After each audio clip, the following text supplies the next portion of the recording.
இந்த திமுக அரசு திமுக கட்சியை யூஸ் பண்ணாம மக்களால் தேர்ந்தெடுக்கப்பட்ட அரசை வச்சு தமிழக வெற்றி கழகத்தை எப்படி முடக்க முடியும்? எங்க தலைவரை எப்படி முடக்க முடியும்?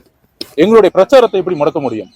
நேற்று கூட எங்க மாவட்ட செயலர் அரெஸ்ட், 3 மாவட்ட செயலர் அரெஸ்ட் பண்றாங்க. சோ இந்த மாதிரி கட்சியை முடக்கக்கூடிய ஒரு ஜனநாயக படுகொலையும் ஒரு எமர்ஜென்சியை ஒரு லாண்ட் ஆர்டர் மூலியமாக உருவாக்கியிருக்காங்க. ஸோ இந்த ஒரு பதிவோட தான் தலைவர் அவர்களுடைய அறிவுறுத்தல்ல இம்மீடியட்டா டெல்லிக்கு கிளம்பணும், 1ஆம் தேதி கிளம்பணும்.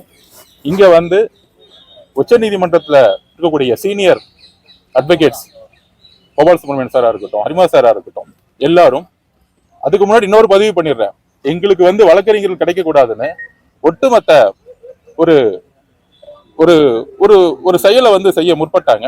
ஆனா நாங்க எல்லா சீனியர் அட்வொகேட்ஸ் கிட்டையும் முறையா எங்களுடைய நியாயத்தையும் எங்களுடைய நீதியையும் பதிவு செஞ்ச பிறகு, குறிப்பாக சென்னை உயர் நீதிமன்றத்துடைய அந்த ஜட்ஜ்மெண்ட்டுக்கு எதிராக நாங்க வந்து உச்ச நீதிமன்றத்தை அணுகணும்.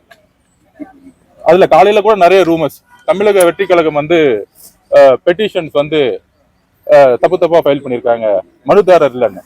தமிழக வெற்றி கழகத்துடைய ஒரே பெட்டிஷன் தலைவர் அவர்களுடைய தலைமையில அறிவுறுத்தின் பேரையில பெட்டிஷனை ஃபைல் பண்ணோம். பெட்டிஷனுடைய நேம் ஆதவர்ஜுனா, நான் மட்டும்தான். தமிழக வெற்றி கழகத்தின் சார்பாக வேற எந்த பெட்டிஷனும் ஃபைல் பண்ணல. அதை நான் வந்து பதிவு பண்ணிக்கிறேன்.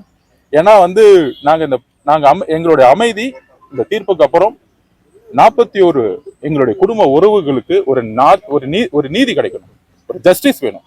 5வது நாள் எங்க தலைவர் எங்ககிட்ட எல்லாரையும் பார்த்து சொன்னார், நம்ம இந்த குடும்பத்தை எல்லாத்தையும் நான் பர்சனலா தத்தெடுக்க போறேன். நம்ம வாழ்க்கை முழுசும் நான் வந்து இவங்க பயணிக்க போறேன்.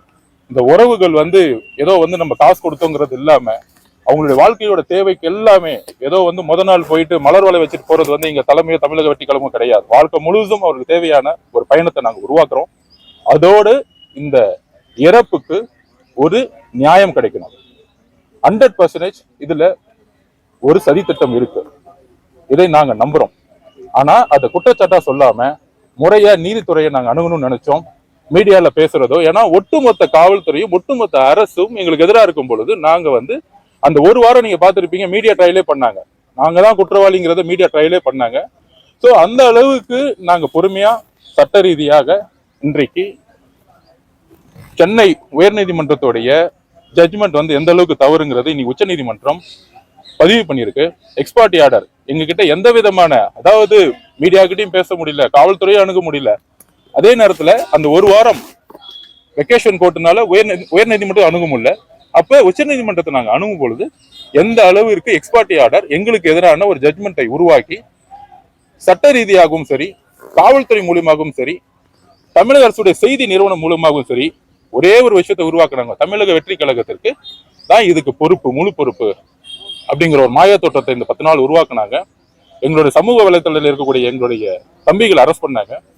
ஸோ இன்னைக்கு எங்களுடைய கோரிக்கை, முழுமையான கோரிக்கை அக்செப்ட் பண்ணப்பட்டிருக்கு. அதுல முக்கியமான கோரிக்கையா நாங்க கேட்டோம், ஒரு கமிட்டி வந்து ஃபார்ம் பண்ணணும்.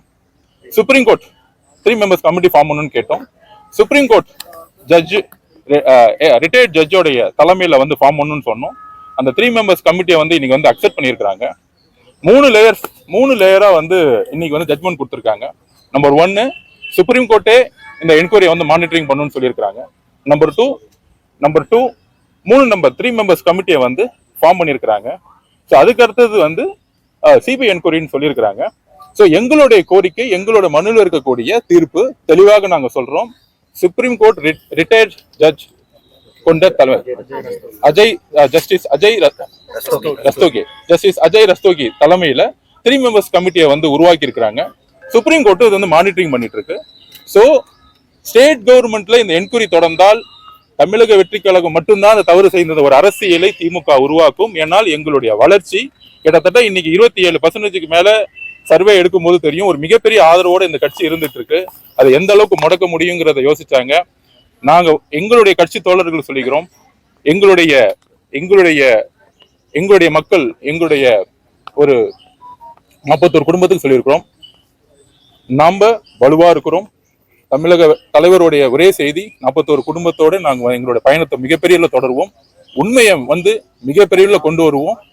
இதுதான் நான் வந்து சொல்லக்கூடிய உண்மைகள். டயா பூஸ்டர் சுகருடைய ரிமோட் கண்ட்ரோல் இனி உங்க கையில. அனைத்து மருந்து கடைகளிலும் கிடைக்கும். செய்திகளை உடனுக்குடன் தெரிந்து கொள்ள கீழ்கண்ட கேபிள் மற்றும் டிடிஹெச் நெட்வொர்க்குகளில் எம்நாடு செய்தி தொலைக்காட்சியை காணுங்கள்.